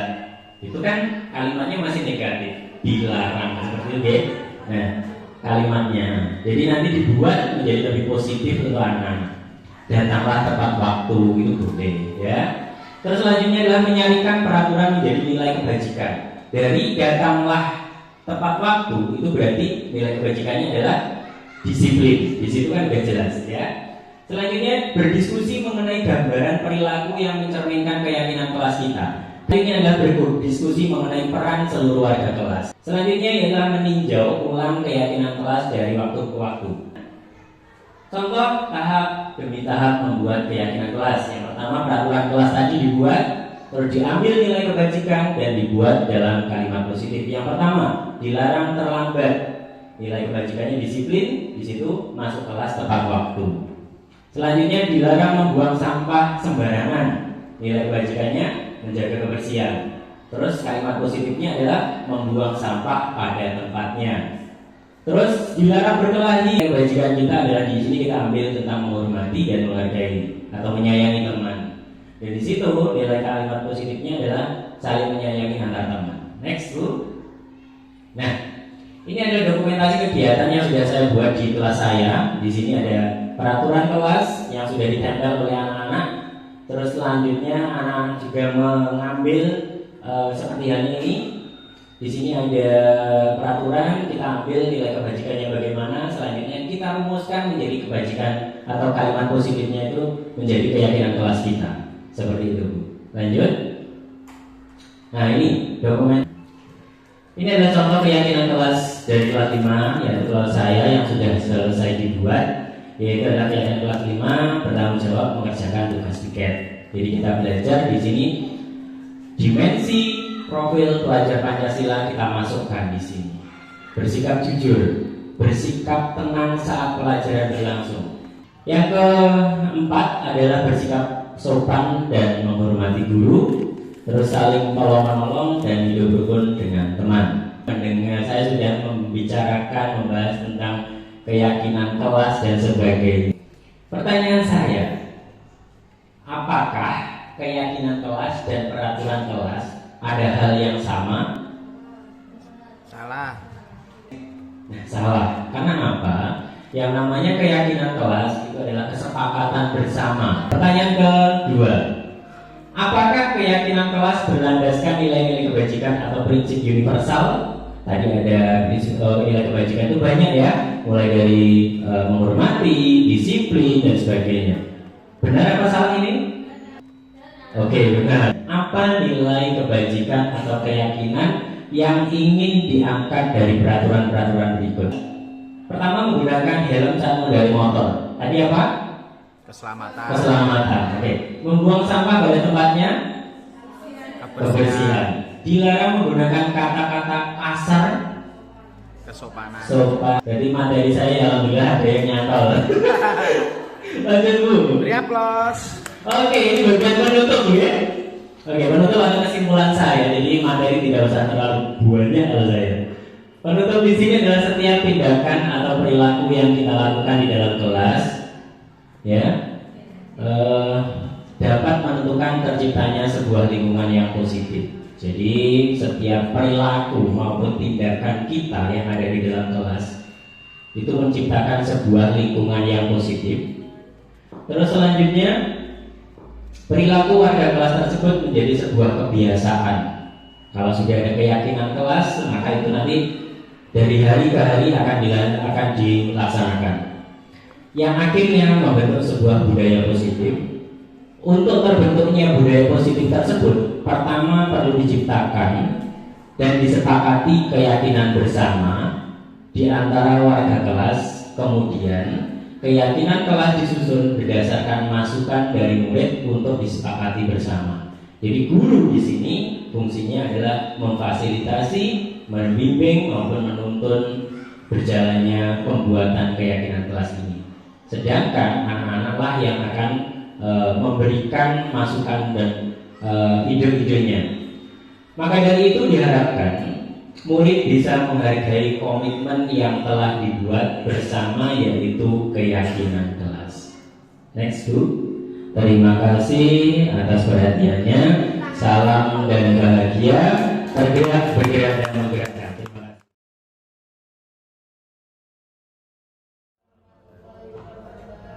Terima kasih. Bismillahirrahmanirrahim. Assalamualaikum warahmatullahi wabarakatuh. Waalaikumsalam warahmatullahi wabarakatuh. Yang terhormat Bapak Ketua KDKS Kecamatan Badekan, yang saya hormati Bapak Ibu Kepala Sekolah Kecamatan Badekan, yang saya hormati Bapak Ibu Guru se-wilayah Kecamatan Badekan, dan yang saya banggakan Bapak Ibu calon peserta guru penggerak angkatan 11. Sebelumnya terima kasih pada kesempatan pagi hari ini kita bisa bersama-sama berkumpul menjadi satu di ruangan SDN 1 Badekan. Yang pertama, izinkan saya berada di sini, berdiri di depan, yang pada intinya kita hari ini belajar bersama, kita mencari pengalaman terkait ilmu-ilmu yang ada pada pendidikan guru penggerak. Kebetulan pada pagi hari ini saya mengampu materi yang kaitannya adalah dengan 5 kebutuhan dasar manusia. Mungkin sebelum ke materi 5 dasar kebutuhan manusia, Bapak Ibu semuanya, karena kita di sini adalah belajar, kita ingat kembali. Jadi kebutuhan manusia itu tidak hanya terbatas pada kebutuhan primer, sekunder, dan juga tersier. Terima kasih. Ternyata banyak sekali Bapak Ibu yang nanti akan kita sampaikan di sini. Ada 5. Namun sebelum ke arah situ perlu kami sampaikan dulu terkait tentang dunia berkualitas. Baiklah Bapak Ibu, dunia berkualitas itu adalah tempat khusus dalam pikiran Anda, tempat gambaran representasi yang ada dalam keinginan Anda, yang berisi tentang orang-orang atau hal-hal yang membuat semua itu menjadi baik, yang akan menjadi bahagia dalam hati penjenengan, yang dalam hal itu akan mewujudkan kebutuhan Anda yang akan tercukupi. Terkait dunia berkualitas, nah, di sini ada sekitar 5 pertanyaan yang mungkin sebagai awal acuan kita bersama untuk menjawab soal atau pemantik yang ada di depan yang saat ini Bapak Ibu saksikan bersama. Di sini nanti akan saya bagikan selembar kertas sebagai dasar, sebagai alas untuk mengerjakan tugas-tugas atau dalam arti mengisi jawaban yang ada di depan. Namun demikian bukan berarti lembaran ini nanti menjadikan nilai untuk Bapak Ibu buatan. Ini sebagai gambaran kita, sebagai pengalaman kita untuk mengisi setiap pemantik atau pertanyaan yang ada di depan. Terima kasih. Ini akan saya bagikan. Yang pertama adalah siapakah orang-orang yang paling penting dalam hidup Anda? Nilai-nilai kebajikan apa yang terpenting dalam hidup Anda? Kalau Anda menjadi orang yang ideal, karakter atau sifat apa yang Anda paling inginkan ada pada diri Anda? Terus apa pencapaian Anda yang Anda sangat banggakan dengan mencapai apa yang sampai saat ini yang Anda banggakan? Apa pekerjaan ideal bagi Anda? Ceritakan bagian perjalanan hidup Anda di mana Anda merasakan itulah titik puncak hidup Anda. Apa yang paling bermakna dalam hidup Anda? Bapak Ibu yang saya hormati, ada 5 kebutuhan dasar manusia. Yang pertama adalah bertahan hidup. Yang kedua ada cinta dan kasih sayang. Yang ketiga adanya kebutuhan penguasaan.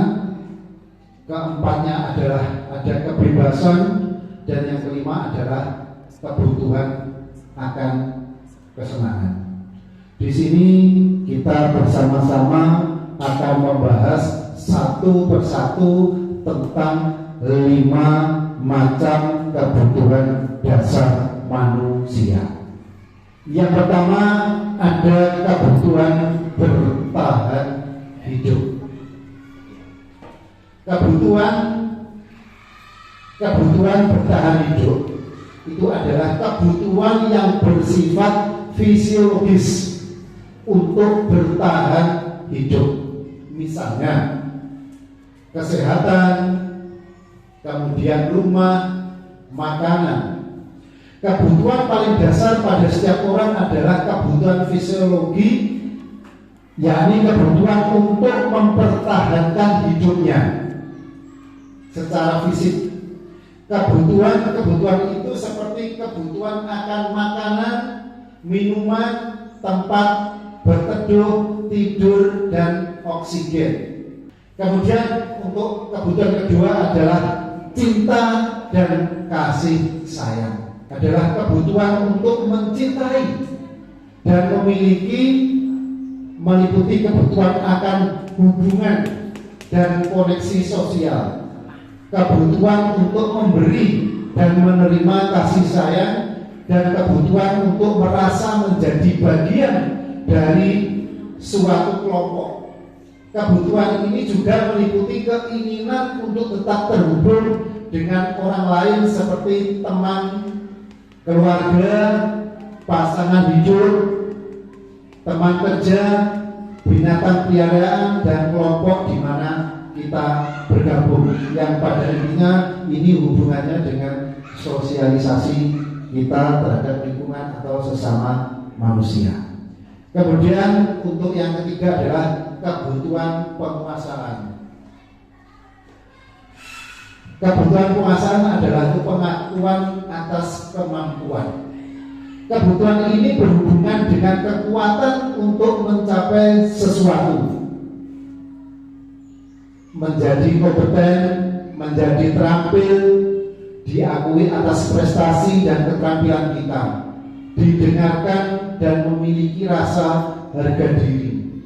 Kebutuhan ini meliputi keinginan untuk dianggap berharga, bisa membuat perbedaan, bisa membuat pencapaian kompeten diakui atau dihormati. Yang pada yang keempat yaitu kebutuhan akan kebebasan, akan pilihan, yang artinya adalah kebutuhan untuk bebas, adalah kebutuhan akan kemandirian otonomi, memiliki pilihan dan mampu mengendalikan arah hidup seseorang. Anak-anak dengan kebutuhan kebebasan yang tinggi menginginkan pilihan mereka. Misalnya, perlu banyak bergerak, suka mencoba-coba, tidak terlalu terpengaruh dengan orang lain, dan senang mencoba hal baru dan menarik. Pada intinya kita sebagai manusia, baik itu dewasa atau anak, ini adalah hubungannya dengan kebutuhan kebebasan itu. Kita adalah lebih aktif dalam bergerak atau mengeksplorkan diri itu. Kemudian yang kelima adalah kebutuhan akan kesenangan, kebutuhan untuk merasa senang, yang artinya adalah kebutuhan untuk mencari kesenangan bermain dan tertawa. Bayangkan hidup tanpa kenikmatan apapun betapa menyedihkan. Anak-anak dengan kebutuhan dasar kesenangan yang tinggi biasanya ingin menikmati apa yang dilakukan mereka. Misalnya konsentrasi tinggi saat mengerjakan hal yang disenangi. Mereka suka permainan dan suka mengoleksi barang, suka bergurau, suka melucu, dan juga menggemaskan bahan saat bertingkah laku. Jadi intinya apapun yang dilakukan oleh anak atau orang dewasa itu hubungannya dengan perasaan yang senang atau riang gembira. Next, kemudian Bapak Ibu yang saya hormati, semua orang senantiasa berusaha untuk memenuhi kebutuhannya dengan berbagai cara.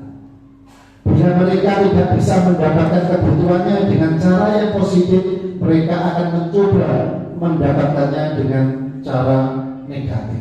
Inilah ada uraian terkait dengan kebutuhan setiap manusia apabila kebutuhan ini tidak bisa tercukupi. Kemudian seorang murid yang tidak begitu berhasil secara akademik, mungkin kebutuhannya akan kekuasaan tidak terpenuhi di sekolah, sehingga dia akan mencoba untuk memenuhi kebutuhan kekuasaannya dengan mencoba mengatur orang lain, mengatur di lapangan pada saat bermain, atau bahkan menyakiti mereka secara fisik. Sebagai guru kita dapat melibatkannya dalam kegiatan yang memberi peluang murid tersebut membuat pencapaian yang berarti. Selanjutnya,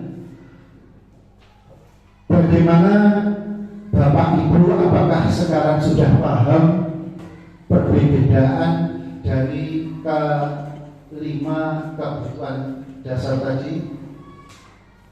Ada yang mungkin sudah bisa sedikit, tidak usah banyak, mungkin dari angan-angan dari Bapak Ibu, setidaknya dari uraian singkat yang ada di depan, mungkin Bapak Ibu sudah bisa menerima, menangkap tentang 5 dasar kebutuhan tadi.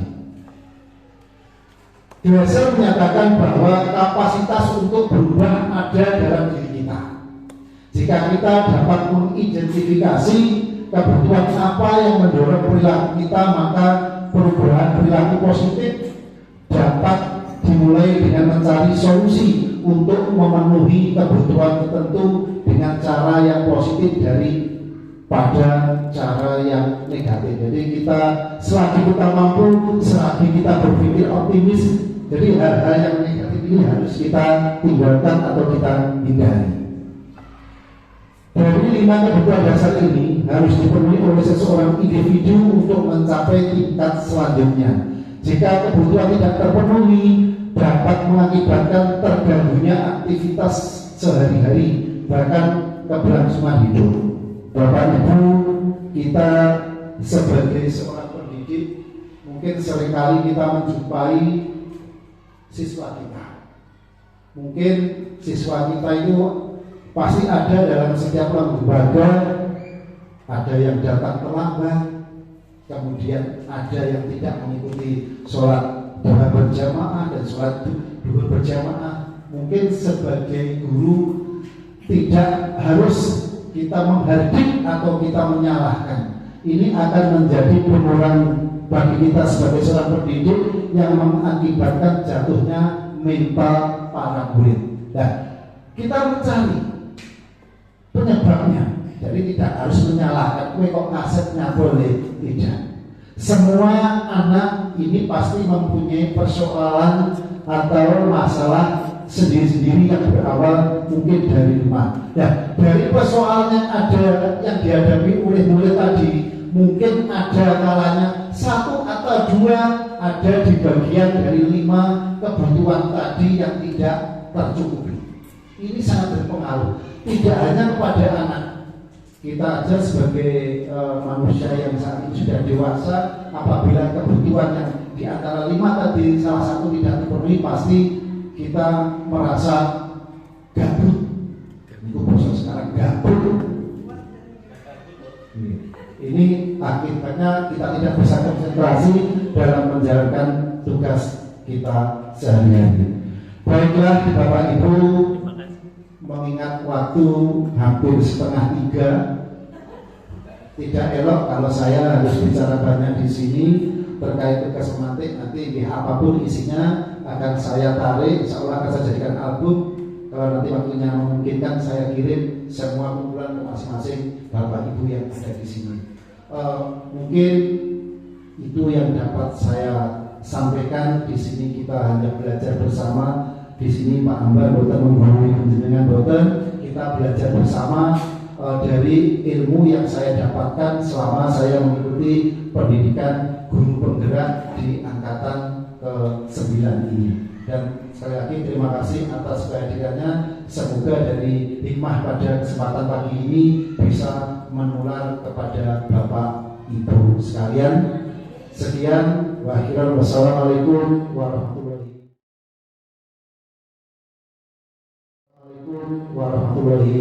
Langsung saja, assalamualaikum warahmatullahi wabarakatuh. Semuanya mohon berdiri. Gini, buka tutup, bertepuk tangan. Buka tutup, tepuk tangan lagi. Digulung-gulung, lalu tersenyum gigi. Digulung-gulung, tersenyum. Bapak Ibu, bisa? Oke, kita coba bersama-sama biar kita tambah semangat. tutup, bertepuk tangan. Buka tutup, tepuk tangan lagi. Digulung-gulung, lalu tersenyum, digulung-gulung, tersenyum lagi. Haha. Oke, beri aplaus untuk semuanya. Oke, pada kesempatan hari ini saya akan menyampaikan sedikit tentang disiplin positif 5 posisi kontrol. Sebelumnya perkenalkan, saya Ida Rotolda Suti, unit kerja SDN 2 Parakan. Mungkin baru banyak yang belum kenal ya. Sebelum kita membahas materi ini, kita bersama-sama mereview kembali apa yang sudah disampaikan oleh teman-teman saya tadi, bahwasannya setiap individu atau manusia itu memiliki kebutuhan dasar. Nah, di sini saya akan menjelaskan tentang apa saja 5 posisi kontrol. Posisi kontrol itu ada yang pertama penghukum, pembuat rasa bersalah, teman, pemantau, dan manajer. Kira-kira Bapak Ibu, kita itu berada di posisi yang mana? Apakah Bapak Ibu berada di posisi penghukum, pembuat rasa bersalah, teman-teman, pemantau, atau sebagai manajer? Di mana kita mengintrospeksi diri kita itu posisi kontrolnya selama ini berada di posisi yang mana? Adakah yang sebagai penghukum? Ada. Terus yang membuat rasa bersalah? Ada juga. Yang memposisikan sebagai teman? Ada juga. Wah. Sebagai pemantau, apakah juga ada? Ada. Sebagai manajer? Wah, berarti ya, yang pertama posisi penghukum. Seorang penghukum itu bisa biasanya menggunakan hukuman fisik maupun verbal. Seorang penghukum berbicara dengan cara menghardik, menunjuk-nunjuk, berkacang pinggang, dan membentak. Nah, ini efeknya apa? Guru yang menerapkan posisi penghukum itu biasanya berkata, awas, kalau tidak nurut nanti ibu hukum. Kamu lagi yang berbuat kesalahan. Jadi kata-kata yang kita ucapkan atau yang sering diucapkan seorang penghukum itu kadang-kadang menyakiti perasaan peserta didik. Posisi yang kedua yaitu membuat rasa bersalah. Biasanya guru yang memposisikan diri sebagai pembuat rasa bersalah itu manipulatif. Kenapa kok manipulatif? Dia itu berkata dengan sopan, lembut, tidak marah-marah, tetapi menggigit seperti itu. Jadi kalau itu secara tidak sadar dia sudah menanamkan rasa bersalah pada diri anak. Nah ini, murid pembuat rasa bersalah itu memanfaatkan keheningan dalam menyelesaikan masalah si anak, sehingga murid merasa tidak nyaman dan merasa rendah diri. Biasanya guru yang menerapkan posisi ini akan berkata, ibu sangat kecewa sekali dengan kamu. Bagaimana kalau orang tuamu tahu kamu berbuat seperti ini? Nah, ini berarti sudah membuat si anak merasa bersalah. Dampak kepada anak posisi membuat merasa bersalah ini yaitu murid merasa rendah diri, merasa tidak berharga, merasa menjadi orang yang gagal. Nah, posisi yang ketiga ini sebagai teman. Banyak sekali mungkin Bapak Ibu yang kadang-kadang ingin dekat dengan peserta didiknya, jadi memposisikan diri sebagai teman. Guru pada posisi ini tidak akan menyakiti murid, berbicara dengan nada yang ramah, sering bersenda gurau untuk menghangatkan suasana, sehingga murid merasa nyaman dan aman ketika bersama guru.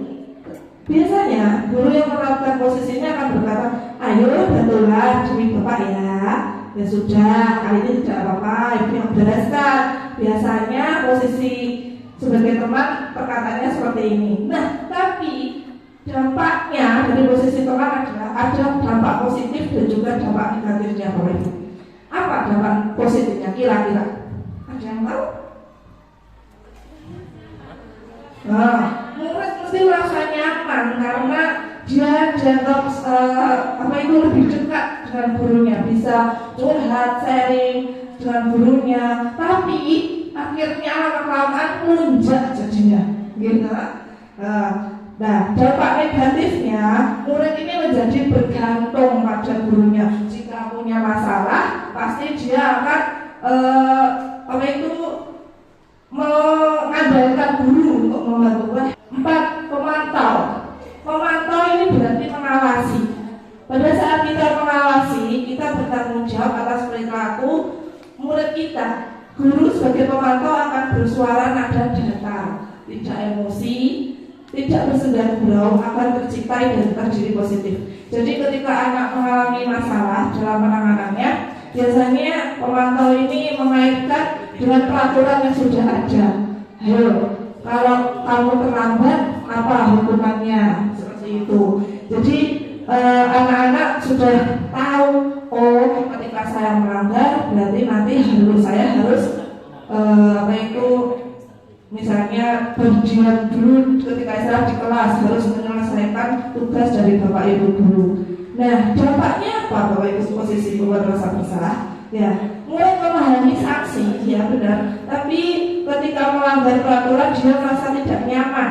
Kenapa? Karena dia harus tinggal di kelas saat istirahat untuk mengerjakan tugas, menjalankan hukuman yang sudah disepakati tadi dari peraturan. Guru tetap harus memonitor murid. Ini adalah posisi memantau. Yang kelima, nah ini posisi yang menurut saya paling ideal untuk diterapkan di lembaganya masing-masing dalam menangani permasalahan siswa. Manajer adalah guru berbuat sesuatu bersama murid. Jadi ada kolaborasi antara guru dengan murid dalam menangani pemecahan masalahnya. Mempersilahkan murid untuk mempertanggungjawabkan perilakunya, mendukung murid agar dapat menemukan solusi atas permasalahannya sendiri. Biasanya posisi manajer ini selalu berkata, apa yang kita yakini? Apakah kamu menyakitinya? Jika kamu menyakitinya, apakah kamu bersedia memperbaikinya? Nah, jadi di sini anak didorong untuk mencari solusi untuk memecahkan masalahnya sendiri, Bapak Ibu, dengan mengaitkan keyakinan kelas yang sudah disepakati bersama-sama. Dampaknya apa? Dampaknya adalah murid menjadi bertanggung jawab atas perbuatannya. Murid menjadi menyadari kesalahannya, belajar berkomitmen dan tidak akan mengulangi kesalahan yang sama. Jadi demikianlah 5 posisi kontrol guru. Nah, di sini ada guru berbuat kalau penghukum itu menghardik, kalau membuat rasa bersalah selalu mengatakan bapak kecewa, teman membuat alasan, pemantau menghitung dan mengukur dan sebagainya. Sedangkan kaitannya dengan dunia berkualitas, kalau penghukum itu meletakkan guru di luar dunia berkualitas. Kalau sebagai manajer, murid meletakkan dirinya sebagai individu yang positif dan berkualitas. Dari beberapa ini menurut Bapak Ibu yang paling ideal itu yang mana Bapak Ibu? Yang bisa menjenengan semuanya terapkan di sekolahnya nanti? Manajer. Nah, ya betul. Kita harus bisa memposisikan diri Bapak Ibu. Jangan sampai ketika kita mengucapkan sesuatu atau perbuatan kita itu menyakiti hati anak didik kita. Setuju ya? Setuju. Lanjut. Untuk memahami tentang posisi kontrol, silakan menyimak video berikut ini. Nanti di belakangnya ada beberapa pertanyaan. 1 pertanyaan sebenarnya. Keluar. Alhamdulillah. Coba disimak Bapak Ibu.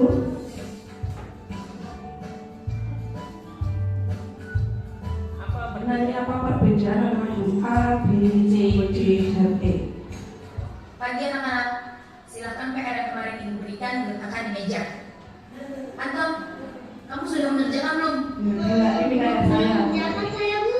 Kalau di kelas ada Kamu selalu ya nggak ngerjain PR. Sekarang kamu duduk di depan, lalu tulis. Saya berjanji tidak akan mengulangi lagi. Saya berjanji akan berusaha menjadi murid yang rajin belajar sampai pelajaran saya selesai. Nah, ada posisi apa? Pagi anak-anak, hari ini ada tugas ya. Anton, kamu sudah mengerjakan? Belum Pak. Kamu nggak ngerjain tugas ya? Kamu mau jadi apa nanti? Kamu niat sekolah nggak sih? Coba Bayangkan orang tuamu betapa kecewanya sama kamu. Kamu itu sudah kelas 5. Harusnya bertanggung jawab sama dirimu sendiri. Maaf Bu, saya terlambat. Ya udah, nanti jangan diulangi lagi ya. Nah, ini seperti siapa nih? Ibu senang lihatnya. Oh, begini. Itu ya maksudnya. Tas dulu dong.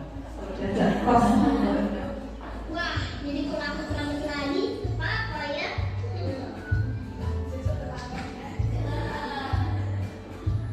Kamu kok gak pakai baju olahraga?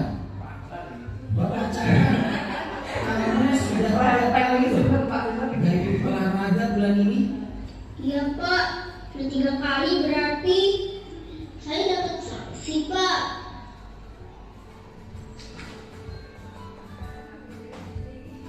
Ini Bu, saya mengumpulin tugas.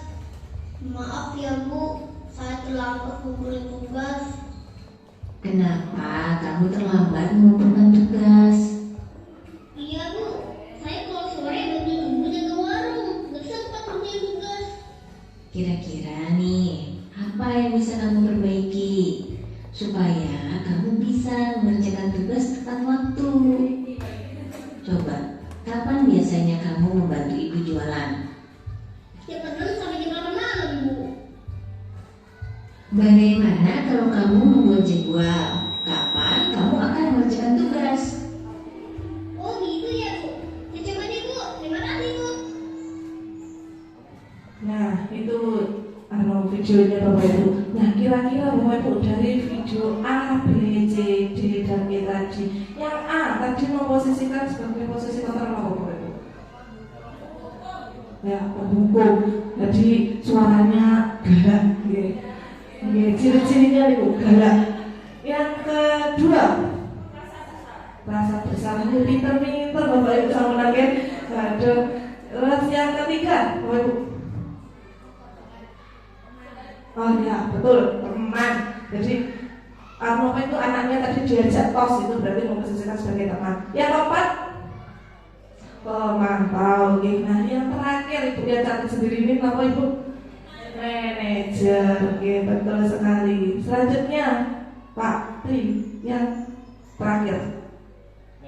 Ini studi kasusnya ini posisi hukum, membuat rasa bersalah, teman, pemantau, dan manajer. Betul semuanya Bapak Ibu. Hebat. Aplaus untuk hari ini. Yang selanjutnya terakhir, ini ada teman saya yang datang dari luar negeri, namanya si Tom, mau menceritakan kasusnya nih Bapak Ibu. Diklik gambarnya Pak, biar si Tom mau bicara. Hasan dan Radit saling melempar makanan pada saat jam makan siang. Pada saat Radit akan balik melempar kulit pisang ke Hasan, kulit pisang tersebut mengenai kepala Pak Yono yang sedang melintas di area kantin. Pak Yono menegur keduanya dan meminta mereka untuk menghadap kepala sekolah, Ibu Tini.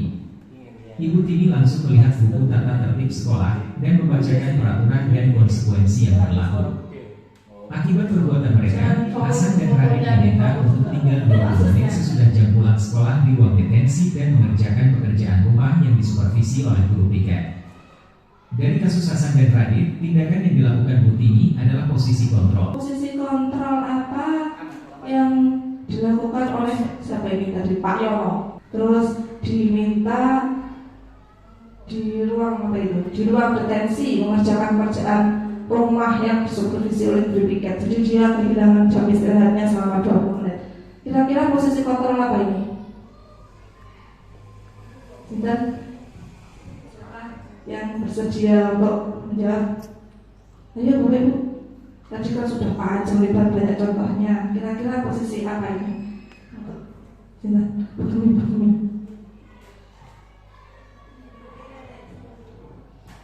Dari Pak Yono, Pak Yono menyuruh anak-anak untuk menghadap ke kepala sekolah.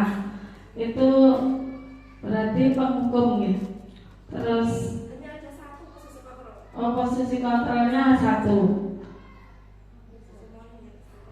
Dari keseluruhan cerita itu sebagai penghukum.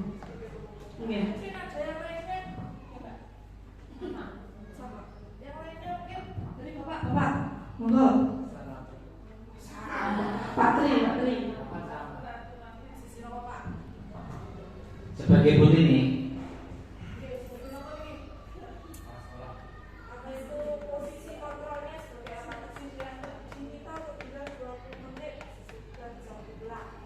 Pak Yono sebagai manajer. Pak Yono menegur tuh. Oh, Bu Tini.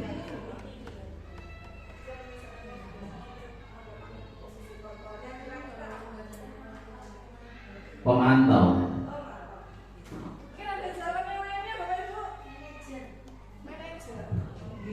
Wah, banyak sekali jawabannya, ya.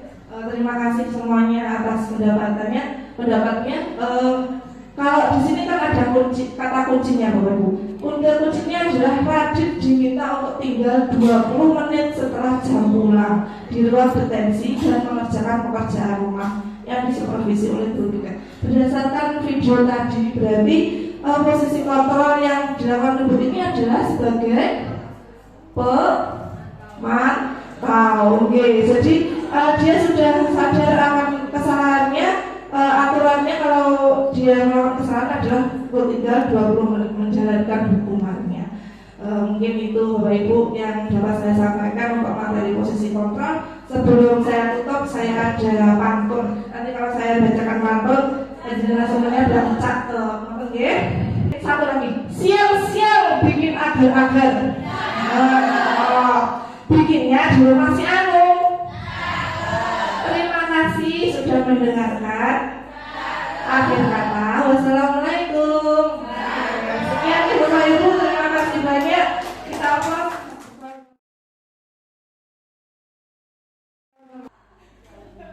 Terima kasih Bapak Ibu guru hebat yang saya hormati. Sampailah di penghujung materi dari budaya positif yang terdiri dari 6 aspek. Sampailah yang terakhir yaitu segitiga restitusi. Tapi sebelum itu saya ingin Bapak Ibu ini masih semangat apa tidak ya?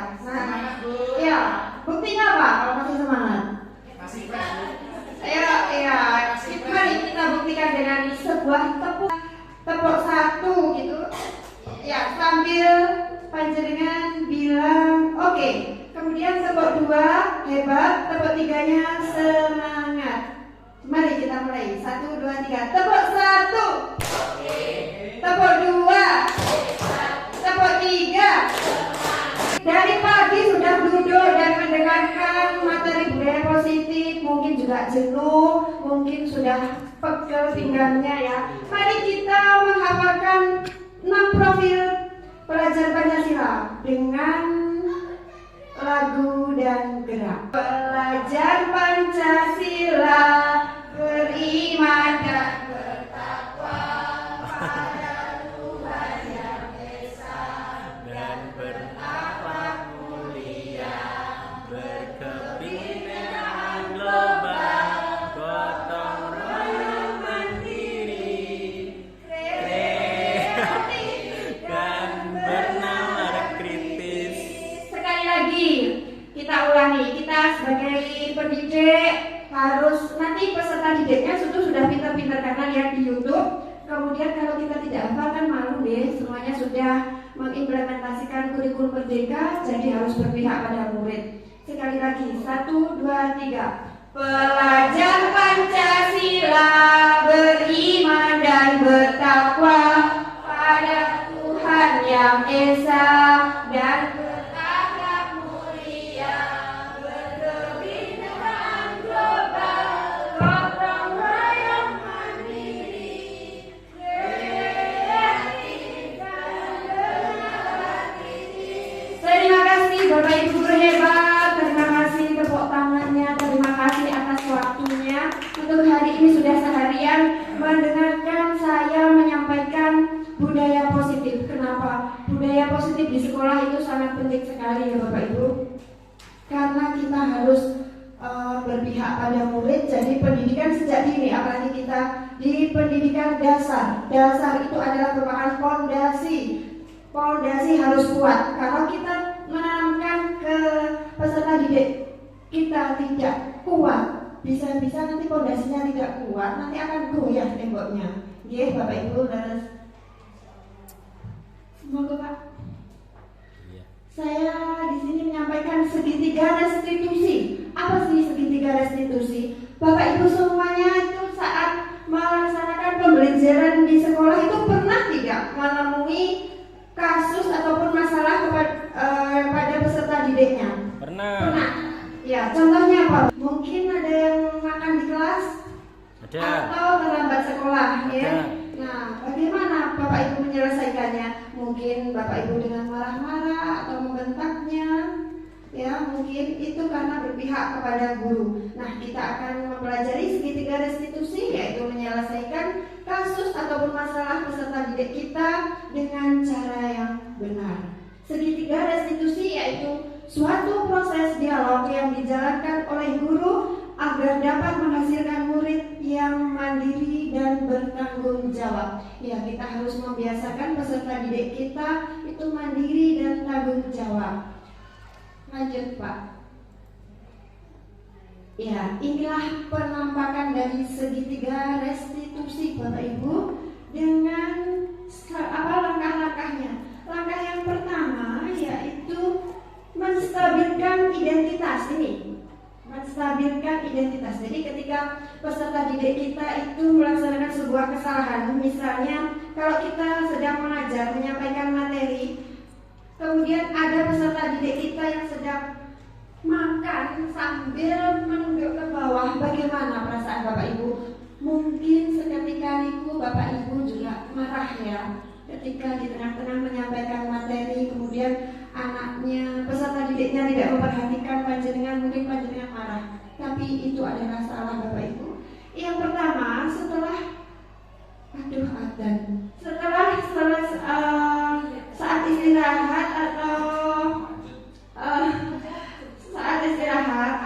setelah pulang sekolah, kita panggil anak yang melakukan kesalahan itu. Untuk apa? Kita lakukan segitiga restitusi. Yang pertama, kita menstabilkan identitas, yaitu jangan membuat anak takut ya Bapak Ibu. Kalau kita membentak atau membuat takut anak, itu ada sebagian saraf yang mati dan itu tidak baik.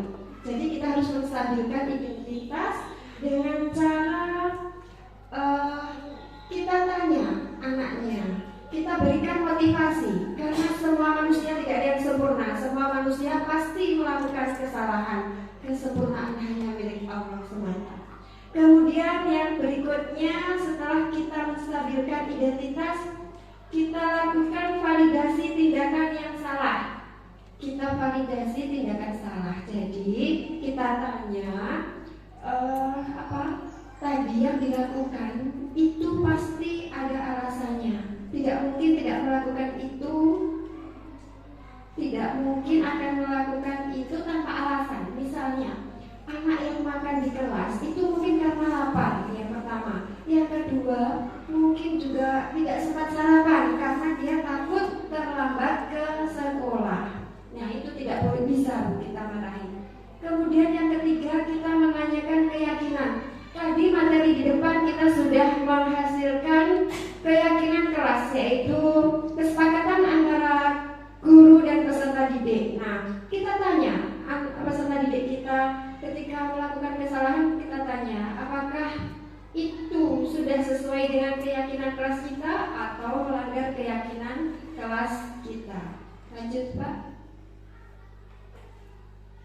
Ya, inilah contoh menstabilkan identitas. Berdasarkan prinsip membuat kesalahan adalah bagian dari proses pembelajaran. Mungkin kita dalam melakukan salah itu bisa kita jadikan sebuah pembelajaran. Ya, kita bisa mengucapkan, menstabilkan siswa kita yang berbuat salah dengan kata-kata berbuat salah itu wajar. Tidak ada manusia yang sempurna. Itu ya Bapak Ibu contohnya. Kemudian berikutnya validasi tindakan yang salah. Ya, validasi tindakan yang salah. Berdasarkan prinsip setiap perilaku berupaya memenuhi suatu kebutuhan tertentu. Nah, kita bisa tanya peserta didik kita dengan kamu pasti punya alasan mengapa melakukan hal itu. Kemudian bisa juga kamu patut bangga karena telah melindungi sesuatu yang penting. Nah, gini, artinya melindungi sesuatu yang penting itu gini. Ketika anak Tadi contohnya siswa saya itu makan dalam kelas. Kenapa? Karena tidak sempat sarapan. Nanti kalau saya sarapan saya akan terlambat Bu. Jadi dia setelah mandi berpakaian rapi langsung berangkat ke sekolah. Kemudian di tasnya ada jajannya. Lah saat pembelajaran dia makan. Baik, berikutnya Pak. Menanyakan keyakinan kelas. Berdasarkan prinsip teori kontrol bahwa pada dasarnya kita termotivasi secara intrinsik. Intrinsik tadi apa? Dari dalam, ya dari dalam diri. Nah kita tanyakan, masih ingat keyakinan kelas kita? Tentunya kita semua sudah punya keyakinan kelas di kelas kita masing-masing. Kemudian apakah perbuatanmu sudah sesuai dengan keyakinan kelas kita? Kita tanya peserta didik kita. Bagaimana? Apakah dia melanggar atau sudah sesuai dengan keyakinan kelas kita? Lanjut. Iya Bapak Ibu, ini contoh penerapan segitiga restitusi. Ini adalah peserta didik saya yang sedang makan saat pembelajaran berlangsung. Kemudian setelah saat istirahat saya panggil sendiri, kemudian saya lakukan segitiga restitusi. Mulai dari dengan langkah pertama menstabilkan identitas, kemudian validasi tindakan yang salah, dan yang terakhir menanyakan keyakinan. Lanjut Pak Bu. Ya, penutup. Ya, dalam rangka menciptakan lingkungan yang positif, maka setiap warga sekolah perlu saling mendukung. Tujuan dari penerapan budaya positif adalah agar terbentuk murid-murid yang berkarakter, berdisiplin, santun, jujur, peduli, dan bertanggung jawab. Ya, terima kasih. Salam dan bahagia Bapak Ibu hebat. Terima kasih satu hari sudah menyimak saya menyampaikan materi. Jika ada tutur kata saya dan teman-teman kurang berkenan di hati Bapak Ibu panjenengan, saya selaku wakil mohon maaf yang sebesar-besarnya, dan semoga ilmu yang kita dapat seharian ini terkait budaya positif bisa diterapkan di sekolah Bapak Ibu semua dengan pembelajaran yang berpihak pada murid. Semoga ilmunya berkah dan manfaat di dunia wal akhirah. Billahi taufiq wal hidayah wa ridho wal inayah. Wassalamualaikum